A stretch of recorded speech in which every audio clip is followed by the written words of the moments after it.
Now, it wouldn't be Harry if Harry wasn't causing a stir with some comments he made when he was on a panel talking about the internet this week. What can you tell us? Yeah, this was pretty fascinating. So he was taking part in this Rewired event about internet lies and internet misinformation, which of course is a really important subject. But of course, Harry just can't help himself. And it turned into one of his kind of really quite kind of boringly predictable and pedestrian kind of diatribes about the media.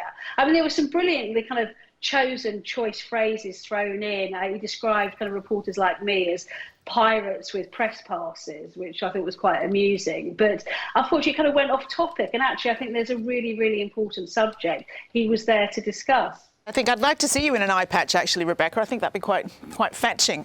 Why do you think, what makes Harry an expert on this subject? That's what fascinates me. Well, it's a $64,000 question, isn't it? What does make him an expert? But to be fair, he is someone who has grown up in a really unique position and has, you know, has had many dealings with the media over the years. So I suppose in that respect, he's much of, or maybe more of an expert than a lot of people. But as I say, I think, unfortunately, his personal prejudices tend to enter into what he's doing, which actually is, as I've said before, a really, really important subject of discussion.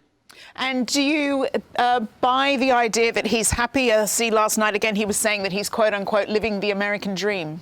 Yeah, I think he was talking about riding a car shaped like a hot dog and saying, you know, that is a dream. You really can't get more American than that. But look, you know, I worked with him for many years, and just by the look of his face and his demeanour, he clearly is a lot happier in the US with what he's doing there than what he was doing here, and good luck to him. It's just, I think, the constant jabs and the constant barbs which kind of get people's backs up. Weather's nice there, though, isn't it? Let's bring in my panel now. And this week, the Daily Mail's diary editor, Richard Eden, will be crossing swords with an old adversary, historian Dr. Tessa Dunlop. Welcome both. I don't want to get in the middle of anything here.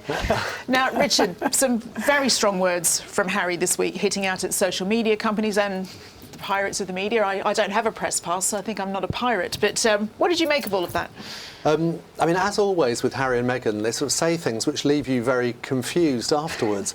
I mean, they used to be such keen fans of social media. I mean, Meghan really sort of made her name through her lifestyle blog and her regular Instagram posts of bananas and, you know, all hints about her relationship with Harry and this type of thing. And then when they had Sussex Royal, they were always posting on Instagram and Twitter. But since the Queen banned them from using the royal title and they had to stop using that, they became very less keen. And now Harry's, you know, really sort of virulently criticising social media. But I do kind of wonder why. I mean, is it because you don't get paid on social media? Because every other medium they've signed up with, whether it be Spotify or Netflix, pays them a fortune. I mean, perhaps they're a little bit resentful that they can't make any money via social media. That's taking cynical to a whole new level, if you don't mind me saying so. Here we go. No, but social media drives interest in other projects. I mean, it's a feeder into money pots. Lots of people do get paid to advertise on Instagram, but I guess they're not allowed to do that. But in relation to Harry and Meghan and this torturous kind of toing and froing with social media, yeah, I agree, they need to step back. They're clearly spending way too long scrolling. And I'm telling you, even after our little episode of Palace Confidential, I've learnt not to look some of the time. Richard, you seem to have people backing you more than me. You are William and I am Harry in terms of the popularity stakes here. But, you know, in the end, yeah, we all have to learn to manage this. And I think children growing up today will be a great deal tougher, more media savvy. And Harry, if you look at his childhood, is informed by real pain. Because there was no social media in Diana's day, but there was media.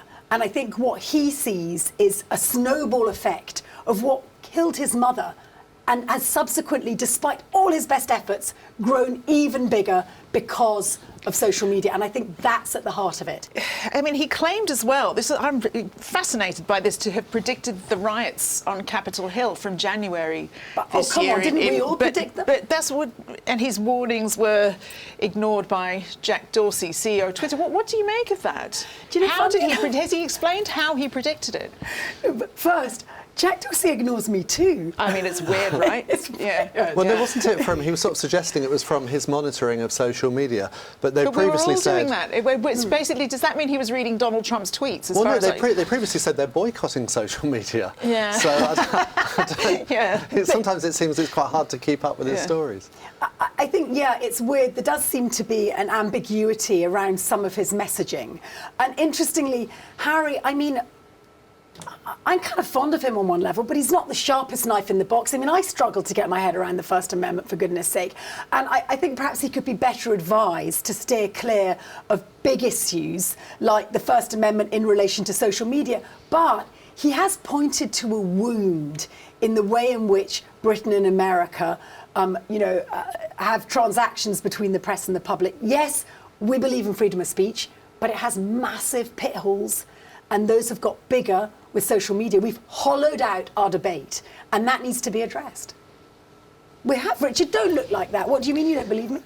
Well, the traditional media also came in for a hammering, as one would predict from Prince Harry. He was complaining about us being pirates with press cards. Pirates with Is that press how you cards. see yourself? Swashbuckling through the society parties of London? It's a good image, to be fair, but I mean, Harry and Meghan, they love journalists, but they only love them when they're sycophants or cheerleaders who are happy to say exactly what they've been spoon-fed. So, I find it very hard to accept. I mean, he's moved to the home of free speech in America, and they do often give the impression that they'd rather be living in a sort of communist regime where, what's said about important people is dictated by them. So no, it's all very strange, I think. I think it's disingenuous of you to be quite so kind of, it simply doesn't make any sense. I mean, if we look at, for instance, Mexit, he had a bit of a rant about Mexit being this misogynist term that came from Twitter and was upscaled by pirates with press passes who write diary columns, perhaps. And have you written many column inches about Mexit, Richard? Well, I think Mexit is a fun term. We deal in popular journalism, and well, fun for you, seems Richard. Meghan, she exited Britain. Mexit seems like a straightforward term.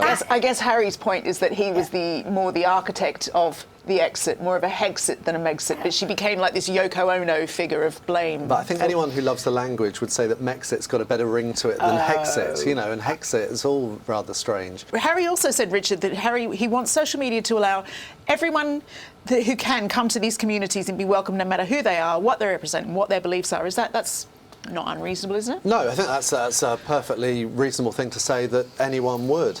And social media's got its problems, but I'm just not sure that Harry and Meghan are the best people there to be lecturing us on misinformation. It's hard to keep a straight face. I mean, we look back to the Oprah Winfrey interview with its catalogue of exaggerations and mistruths, and here they are lecturing us. I think it's very awkward. I think you can pull back on the word lecturing. You don't use that word when William speaks or when Charles speaks, and yet you always say Harry's lecturing. He's just saying what he thinks. I didn't take it as a lecture. I mean, half the time, to be honest, when he's off-piste, I'm not really listening to him, and that's probably healthier. Just let him have his little moment, his little redhead moment in America, and hopefully he'll come back down to earth. But it is literally a lecture. He's at this conference on misinformation, and he's the sort of the guest speaker. That's the thing. I mean, at least we've criticised on this programme, William or Charles if they've been sort of lecturing on the environment and